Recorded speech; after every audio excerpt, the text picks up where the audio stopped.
You've been planning your trips to Japan completely wrong. What's up guys, welcome to the channel. My name is Muramasa and I moved to Japan from California more than 10 years ago when I was 8 years old. In this video, I'm going to be showing you a full guide on how to survive your first 24 hours in Japan. And this works in every part of the country, whether if it's the big cities like Tokyo and Osaka, or the more smaller destinations like Nagano and Okinawa. Also, quick disclaimer.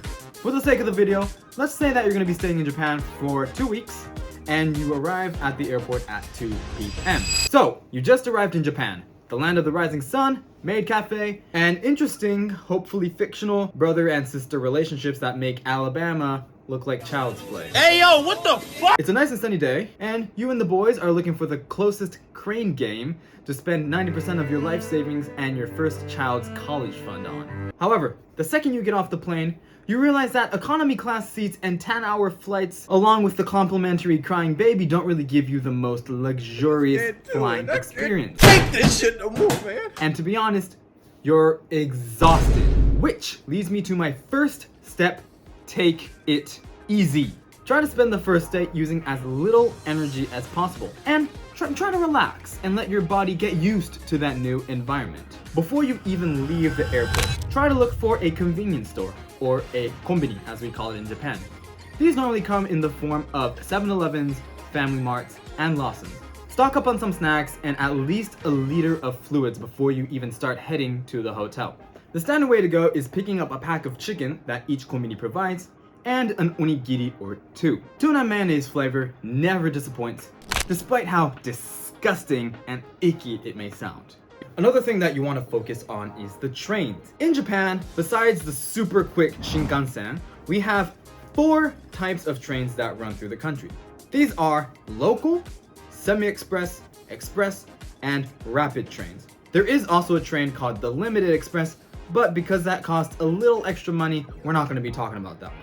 The biggest difference between these trains is how many stations that they stop at. Local trains normally stop at every single station. And with the semi-express, the express, and the rapid, that number starts to decrease. This is done so that people who want to get to a specific station can get to their destination a bit quicker. Some train lines, such as the super popular Yamanote line and the Marunouchi Metro line, provide only local trains. And other lines, such as the Seibu Shinjuku line in Tokyo and the Hanshin Honsen line in Osaka, provide all types of trains. Although it might be tempting to get on the quicker trains so that you can arrive at your hotel a tad bit earlier, the harsh reality is that no matter what time of day, the chances that you're going to be able to get a seat are close to zero because of how crowded these trains can get. And even if you do hit the jackpot and can get seats in the train, you'll get front row seats to the Japanese Stink Eye Spectacular because of how much space your luggage is taking on the train. Trust me, I've been there and I've done that. It's not fun. Instead, take the local train. Yes, it might take a bit longer for you to get to your hotel, but taking into consideration that you're pretty much guaranteed a seat and you get to look outside and enjoy the new Japanese environment and scenery, makes up for it tenfold. Another thing about trains in Japan, if you're going to be staying here for a lengthy period, you most definitely want to invest in a Suica or a Pasmo card.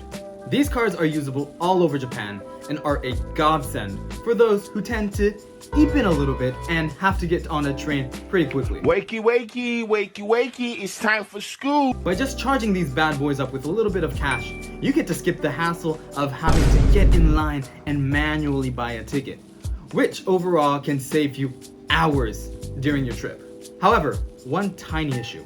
As of June 2023, Japan halted the manufacturing of these cards because of the IC chip that is needed to make these cards getting a lot harder to obtain. But have no fear, because you can still download the Pasmo or Suica app on your phone and it works a-okay as long as you have a debit card or a credit card that you can use to charge it up with money. If not, no worries, because all ATMs at 7-Eleven and some ticket vendors in stations have a nifty little feature where you can just tap your phone and charge your Suica or Pasmo with cash. One relaxing train ride and convenience store chicken later, you finally arrive at your hotel room.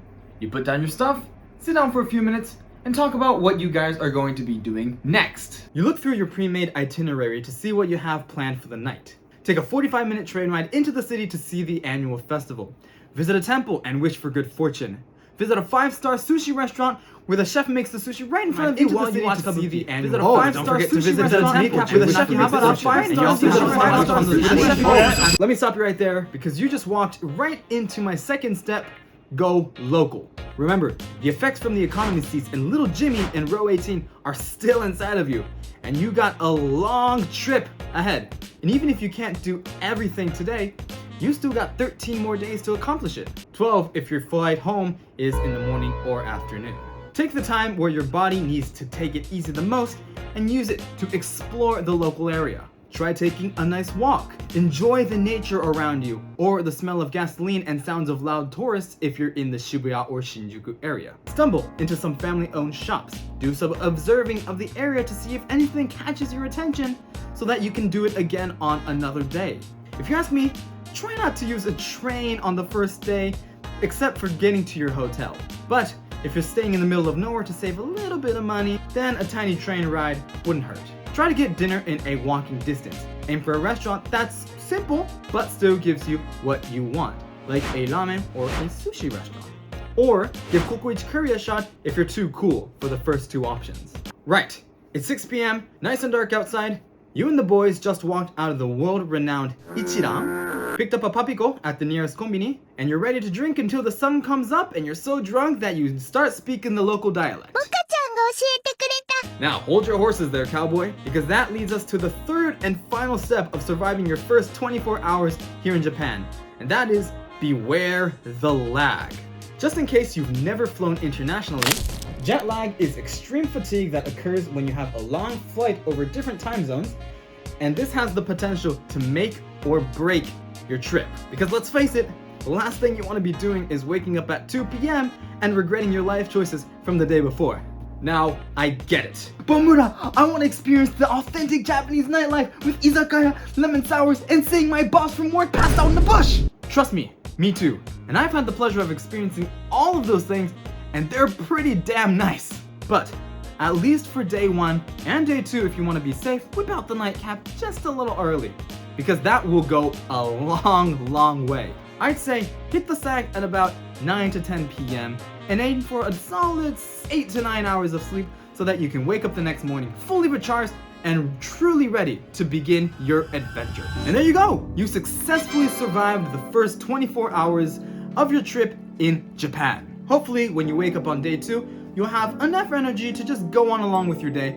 But if you're still feeling a tad eepy, a tad tired, just follow the 3 steps that I introduced and you'll be a-okay. And remember, there's always something cool to do in Japan, and wherever you go, there will never not be something in store just for you. So get on out there and explore. Thanks for watching, weirdos, and I'll see you in the next video.